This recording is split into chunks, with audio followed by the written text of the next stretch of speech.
Ka tahi anō tēnei karere ohorere ka tai noa mai ki a mātou. Ka riro mā te kāwanatanga e whakahaere ngā mahi ka tū ki te wahapū o Tāmaki Makaurau mo te ronga atu o te whakataetai ipu whutupōro o te ao.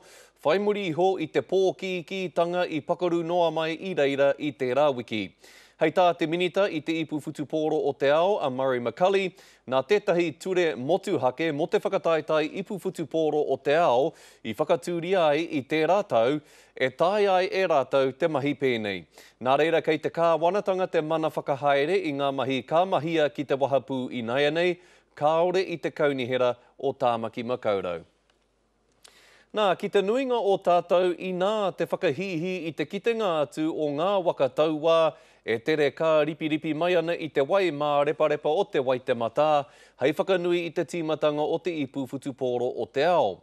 He rā nui hoki tauara ki ngā kaumoana i runga i aua waka. Engari ahakoa te atāhua rirerire o tā rātau mahi, ko etahi i noho hei papa mo te kaikiri.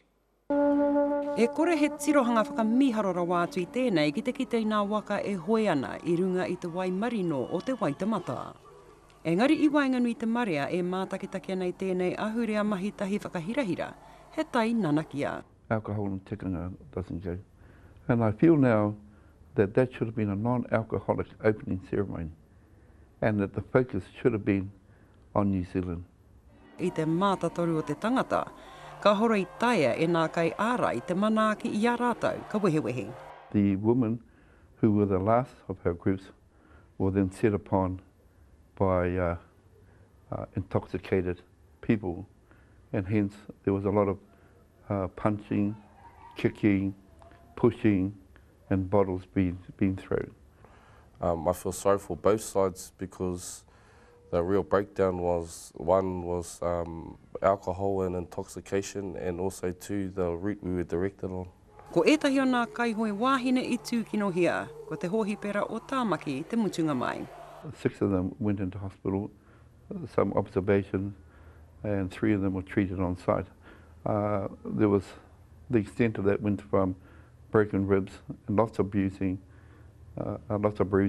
Tērā pia me tohu ki ngā māhuna o te kaunihera o Tāmaki Makaurau me te kāwanatanga. I roto i te whakaaro, he whātau te motu e whakareri ana i a rātau mō tēnei take. Neke atu i te rua mano, ka hore i tai ki te whakatuwhera o te ipu o te ao i te noikore o nā treina. He te kaumārua manonoa te hunga ka taia ki te tuku atu ki te wāhi whakangahau i te wāpu. Engari neke atu i te ruarau mano i ngā kaunui ki te whakangahau. The crowd's capacity was a lot more overwhelming than what was expected.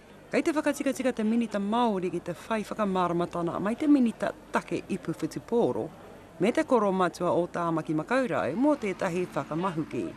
He aha i pēnei rawai. Tēnei Molyneux, te